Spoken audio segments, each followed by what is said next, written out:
Remember, a Hallmark card when you care enough to send the very best.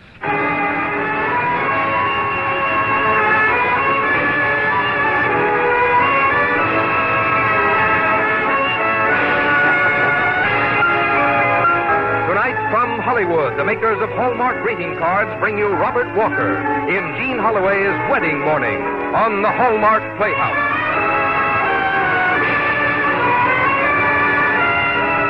Each week, Hallmark will bring you Hollywood's greatest stars in outstanding stories chosen by one of the world's best-known authors, the distinguished novelist, Mr. James Hilton.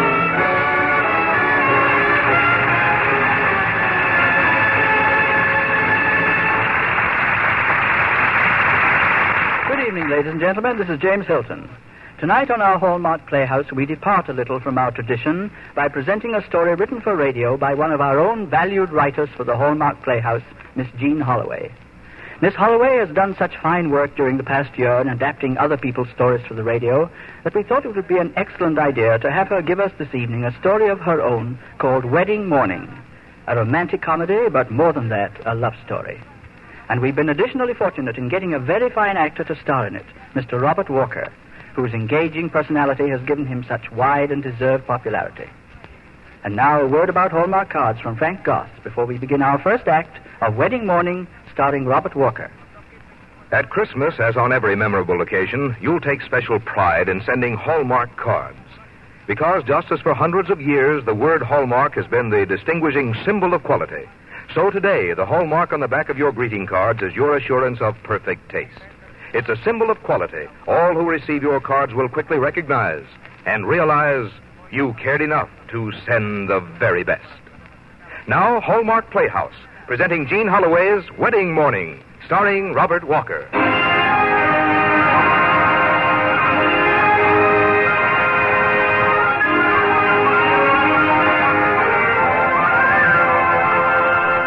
It's early morning of a very special morning. It's been referred to in poetry, in stories, in advertisements, as the happiest morning of a girl's life. No one ever says much about what it is in the groom's life. You're going to meet the groom before you meet the bride.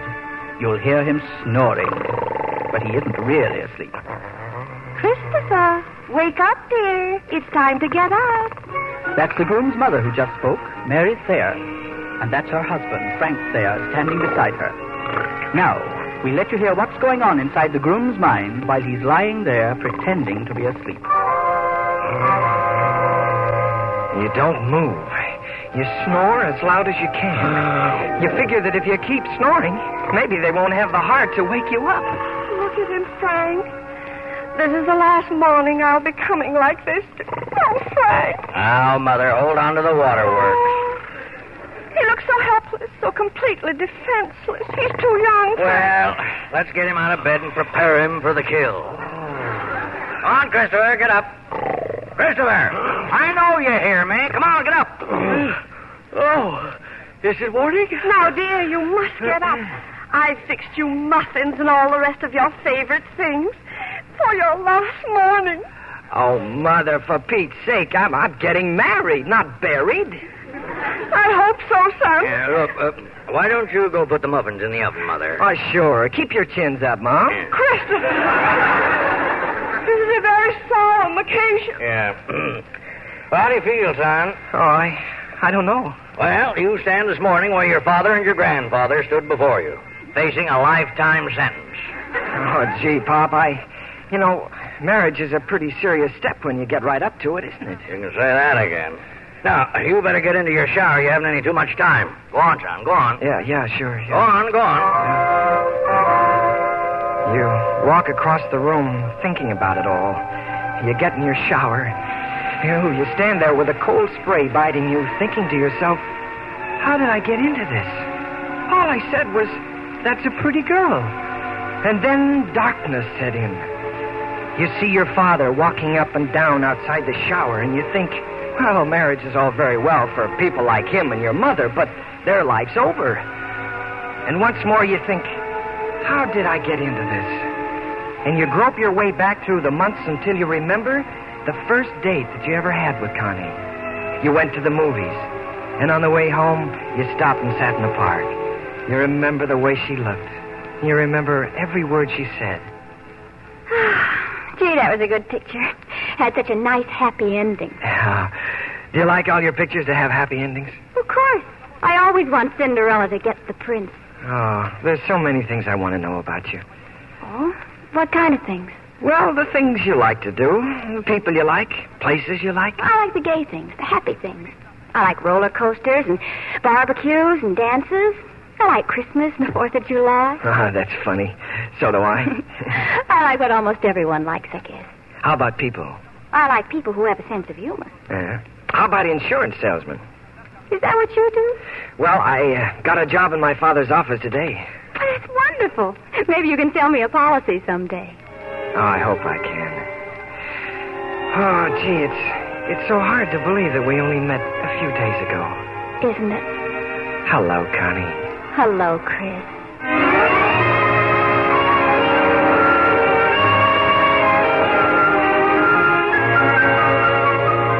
What a prize chump you were. You stand there in that cold, gray shower remembering how she said, I always want Cinderella to get the prince. And you break out in a sweat. Hey, son, how many layers of skin are you washing off in there? Say, Dad, do you suppose there could be anything wrong with the license? Not a chance. No. They know what they're doing at the courthouse, and they're completely on the woman's side. Frank, Chris, breakfast. Breakfast on the table. I'm not very hungry. I wasn't hungry on the morning I got married either. But your grandmother told me your mother ate a breakfast fit for a stevedore. Dad, when they say, do you take this woman, has anyone ever been known to say no? Not that I know of. I don't know why anyone ever gets married. It must spoil an awful lot of friendships. Connie's probably eating her head off right now. Yeah, and old man Martin's probably complaining about his breakfast. I can just hear him. Where's my breakfast? I'm hungry. That's what he's saying. Where's my breakfast? I'm hungry. Where's my breakfast? I'm hungry. Oh, now, Connie, you simply have to stop this crying. I can't. Well, your face is going to be all swollen. You don't want to be a bride with a red nose, do you? I don't want to be a bride at all. Where's my breakfast? I'm hungry. Now, Walter, I only have 2 hands and 2 feet, and I'm using them as fast as I can. How can you be hungry on a day like this? I can be hungry any day. It's no effort at all. Pop, do you think Chris will be bald someday? He might be if you make life hard enough for him. Pop, I don't think I want to get married. Here are your eggs, Walter. Nonsense. Of course you want to get married. Every girl wants to get married. I do. Then why did you tell that young man you'd marry him? Now, Walter, quit picking on the child. Every girl feels like this on her wedding day. Well, I don't know why she should. She's fulfilled the thing she was put on earth to do. She's hooked a man. Oh, now, Walter, this is no day to try to be funny. We have too much to do. And, oh, that must be the flowers. Oh, if we could only postpone the wedding for a week or two. I'm not ready to get married. I want to think about it. You've had a whole year to think about it. But, Pop, I'm afraid I've changed my mind. You can't change your mind. Why not? Because the church and the minister and the dress and the shoes and the reception and the veil and everything else has been paid for. Oh, you make it all sound so commercial. You get that way after paying bills for years. Well, do you want me to ruin all the rest of my life just so you won't have to waste your money? Connie, if you don't want to marry that young man, then telephone him right now and grant him a reprieve. I can't tell him myself. Oh, Pop, I'm so unhappy. I don't know why you're acting like this. You've got that lovely dress that costs $79.20. And that beautiful veil that costs $10.95. And that fine young nincompoop that... Oh, I don't want to get married. I don't want to get married. I just don't. I can't stand any more of this. Connie, you don't have to get married today. You don't have to marry that idiot or any other idiot. As far as I'm concerned, I'll buy you some cats and some knitting, and you can be an old maid. Oh, Pop, you mean you'll get me out of it? You'll talk to him? Well, you'll have to get over to the Thayers right away. Hurry, it's getting late. All right, I'll go. You're sure you want me to call it off? I'm positive. All right, Connie. All right. Now, you stay right here in this room until I get back. Oh, you're the most wonderful father that ever lived. I'm also the one with the fattest head. Oh, well, I should be received with rejoicing in the other camp. Your father goes out the door, and you're alone. You slip Chris's engagement ring from your finger, and your hand feels so light. You wonder why your heart feels so heavy. You think to yourself, you're free again. Your life is your own. You can go out with anyone. But not with Chris. You'll probably never see Chris again. You sink down on the window seat. You close your eyes. And you begin to remember. You remember the night you and Chris went to the carnival. It was a night of candied apples and merry-go-rounds and shoot-the-chutes and Cupid dolls. It was a night of stars, seen beyond the fairy tale rim of a Ferris wheel. Have some more popcorn? Thanks. Oh, this is some Ferris wheel, isn't it? Oh, I'll say. Connie. Huh? Oh, you're so doggone beautiful. You did say you liked baseball, didn't you? Love it. Football? Uh-huh. Pinochle? Absolutely. It's a doggonest coincidence. Do you like spinach? No. Neither do I. Golf? Nope. Me neither. Cats? I like dogs. So do I. Oh, gee, it is the darndest coincidence, isn't it? Oh, Chris, isn't it beautiful out tonight? Connie. Oh, Connie. I've never been kissed in a Ferris wheel before. Ever been proposed to in one? No. No. Well, get ready. You're going to be.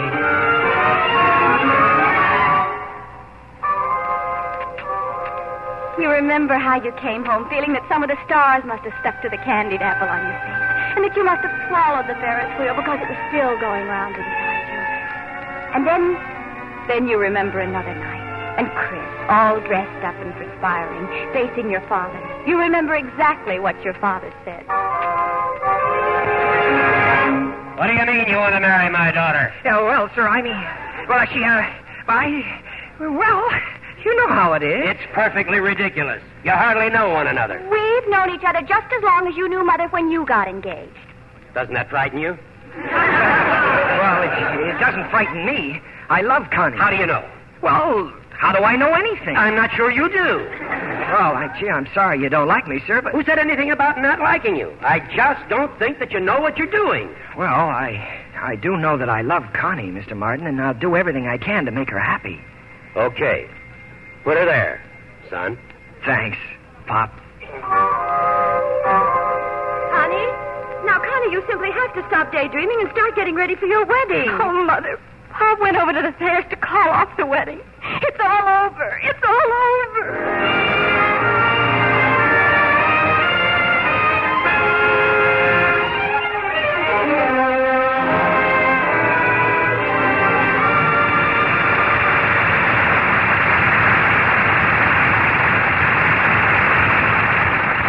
In just a moment, we'll return to the second act of Wedding Morning, starring Robert Walker. Half the fun of sending Christmas cards is picking out just the right card for each person on your list. The fine stores that feature Hallmark cards have an inviting selection of new Hallmark creations to help you make your person-to-person exchange of the good feeling the Christmas season always brings. You'll find gay cards and serious. Cards made with such artistry you seem to hear Santa's jolly chuckle, the merry tinkle of sleigh bells. Like this bright with holly card, From Our House to Your House, which reads, to our way of thinking, there's nothing we do that's any more pleasant than thinking of you, and sending good wishes for joy and good cheer from our house to your house at this time of year. Yes, whatever your taste, whatever your budget, you'll find Hallmark Christmas cards that seem especially written and created for each one on your list. As you make your selections, look for the Hallmark on the back of each card. It's a symbol of quality all who receive your cards will quickly recognize, and they will realize you cared enough to send the very best.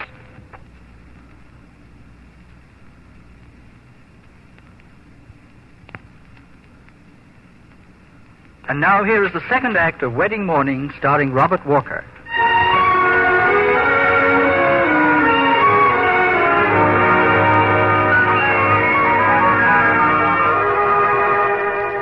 Hey, Dad, there's Connie's father coming up the front steps. Now, hold still, Chris, if you want this tie tied. Probably has some more instructions for us. If Martin tells me once more what I'll sit on. Here, now, let me straighten your coat there. I look peculiar. Well, maybe you better put on your trousers. Oh, well, I thought something was missing. May we come in? Oh, sure. Good morning, Mr. Martin. Good morning, sir. Good morning. Well, Martin, how's that tie look to you? The knot's too big. The knot is not too big. Well, maybe it is just a little too big. I think it's a little small. Well, what'll I do? Oh, leave it alone. It's not very important. Not important. Everyone will be looking at the bride anyway. Oh. Mr. Thayer. I imagine someone will be looking at me or there wouldn't be much point in my being there. Mr. Thayer. The bridegroom surely has some importance during the ceremony. Mr. Thayer, I'd like to speak to you a moment in private, sir. It's a wonder they even allow the groom to attend the ceremony. Mr. Martin, I know where I'm supposed to stand during the ceremony. And furthermore, I want my tie tied right. This concerns another matter, Mr. Thayer. All right, Mr. Martin, let's go downstairs. Tied right. How do you feel, son? How do I feel? Feel? You look in the mirror and a white-faced stranger stares back at you. You can't hold your hand steady. Your heart is beating frantically in your chest. And you think, oh, if I could only get out of this. And suddenly, you remember the week before. You and Connie were on a picnic at the lake with both your families. And you remember how, at sunset, you two stood alone, looking out across the water. You felt solemn, as though for a moment you stood very close to something infinite. And then suddenly Connie said, Oh, it's been a wonderful day, hasn't it? Yes. I think, Connie, when you reach the end of your lifetime, it must be the moments like this that you find that you remember forever. Yes. A lot of things come in between. Laughter and tears and worries and anger. But at the end of it all, the things like this would have to stand out. You and one special girl beside a lake watching the sun go down. Gee, I don't know why I should be thinking of the end of our lives when this is just the beginning. Maybe that's why. Chris, let's come back when we're old. Let's come back and stand right here, hand in hand, the way we are now. And I'll say, thank you. Thank you for a very lovely lifetime, Mr. Thayer. And I'll say, thank you, Mrs. Thayer. It was my pleasure. Have I told you I love you very much? Not recently. Not for at least 5 minutes. Are you two interested in lunch, or are you above that sort of thing? Oh, Mother, Chris and I are in love. Isn't it wonderful? Oh, it is wonderful. Don't let anyone ever tell you different. Love is the thing of the greatest value that can come into your lives. It's the thing that can make every day beautiful. Every year something to look back on. When you found it, you found the best that life can offer you. And if you want to keep it, you must cherish it and guard it. You mustn't hurl words and anger and unpleasant scenes and arguments against it. There's great strength in love, but not the strength to withstand abuse. I'm telling you this now when you're young, so you'll not have to learn it to your sorrow when you're no longer young. Once you're sure you found it, hold on to it. Oh, we're very sure. Aren't we, Chris? I don't know how you could be more sure.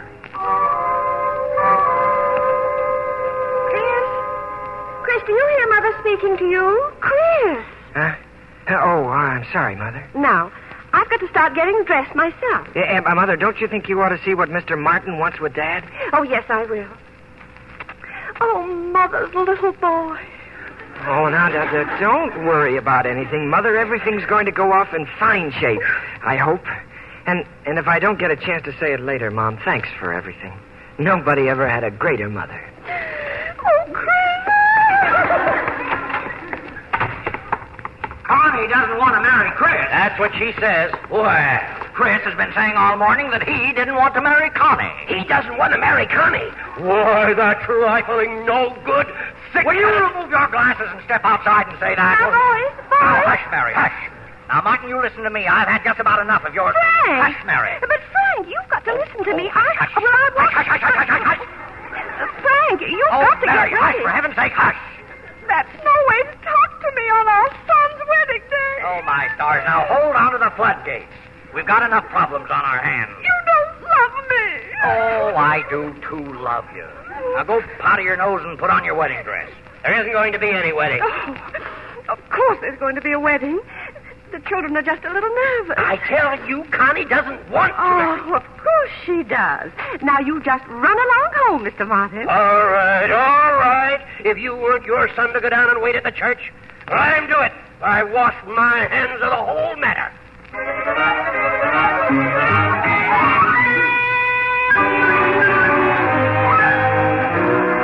My goodness, Walter, where have you been? You've almost made us all late. Well, thank heavens you're dressed. Now let's go. Go? How do I look, Pop? Look.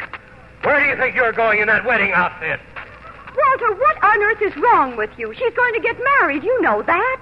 Now, come on. You almost made everybody late. I give up. Now, Connie, hold up your skirt and be sure not to sit on it in the car. And, Walter, for heaven's sake, fix that tie. Connie, do I look all right? Oh, you look beautiful, Mother. Oh, golly. I feel like you feel at the top of a roller coaster. I wonder how Chris feels.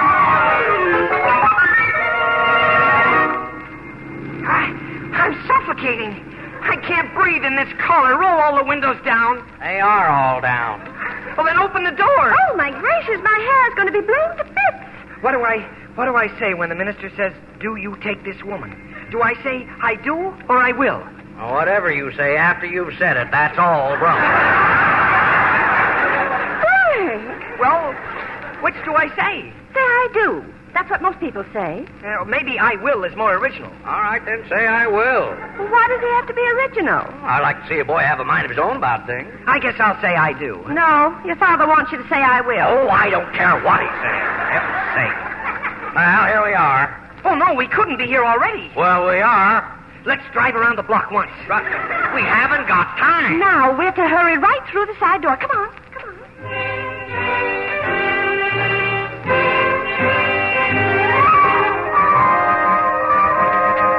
You stand in the church beside your best man, waiting. There you are, at the end of the last mile. You stand there going over and over the whole thing in your mind, thinking, all I said was, "That's a pretty girl." And now look at me. One good man down, one husband coming up. And then, as you stand there, the music starts. You hear the music and you turn your head and there she is, coming down the aisle towards you. She's staring straight ahead of her and you wonder what she's thinking. You walk down the aisle.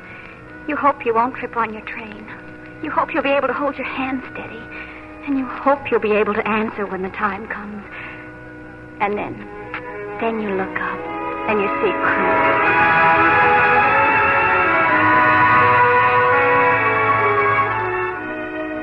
She looks at you and she smiles. Then your heart drops down to your knees and comes back up again. And you think, oh, honey, somewhere in the past 24 hours, I almost lost you. But thank heavens I didn't.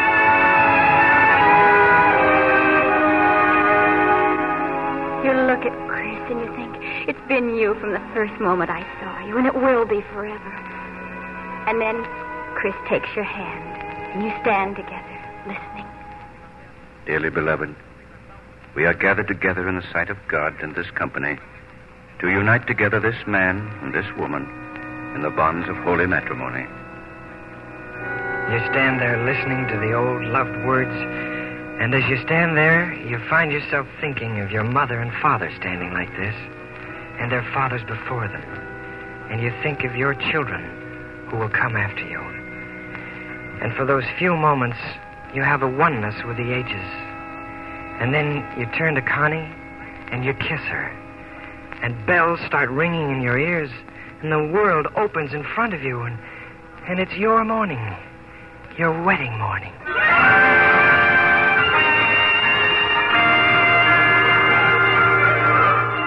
Hello, Mr. Thayer. Hello, Mrs. Thayer. For now and forever, so long as we both shall live.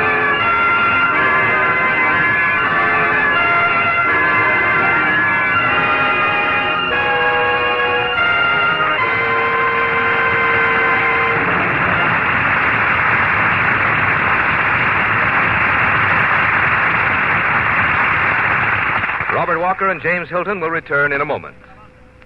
I was just thinking how good life seems during these days in preparation for Christmas. And wouldn't it be wonderful if only we could keep this spirit all through the year? We're thinking of others instead of ourselves. And so I want to remind you of a little present that will help to carry the spirit of Christmas right through the year ahead. The new Hallmark Date Book. The fine stores where you choose Hallmark cards have one for you, and it's free. They're Christmas remembrance to you. There's space on each calendar page for dates you want to remember, room for names and addresses, and particularly important right now, a big section for your Christmas card list. With all its usefulness, this little book is so cleverly arranged, it's small enough to slip into your purse, and so beautiful you'll be proud to carry it everywhere. I hope you'll ask for your Hallmark Date Book tomorrow. It's yours from the store where you buy your Hallmark cards. Here again is James Hilton. Mr. Walker, I'm sure many of our listeners relived their own wedding mornings in your portrayal of Tris. Thanks for being with us. Well, I certainly like being here, Mr. Hilton. The Hallmark Playhouse always adds up to a pleasant evening for the guest as well as the audience. Thanks for those kind words, Bob. We hope you've taken care of purchasing your this year's Hallmark Christmas cards. Well, I certainly have, Frank. And I must say I was impressed with the wonderful selection of Hallmark cards this year. And if you're in New York during this Christmas season, Bob, we'd like to invite you to attend the Hallmark Art Award exhibit at the Wildenstein Galleries during the month of December. Well, thank you, Mr. Hilton. I've heard about it, and I hope I can attend. Next week is your Christmas show, isn't it? Yes, the festive season is on us, and next week we shall present a dramatization of The Story of Silent Night, a story so warmly received by our listeners last year that we'd like to think it's already become a Christmas tradition of our Hallmark Playhouse. And the following week, to celebrate New Year's Day, we shall give a truly New Year message by telling the story of Father Flanagan of Boys Town, starring Dana Andrews. So please be listening. Our Hallmark Playhouse is every Thursday. Our director-producer is Bill Gay. Our music is conducted by Lynn Murray. And our script tonight was by Gene Holloway. Until next Thursday, then, this is James Hilton saying good night.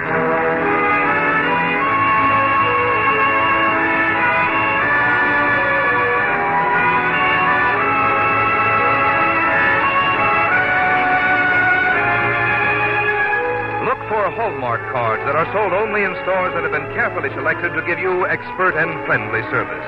Remember, Hallmark cards when you care enough to send the very best.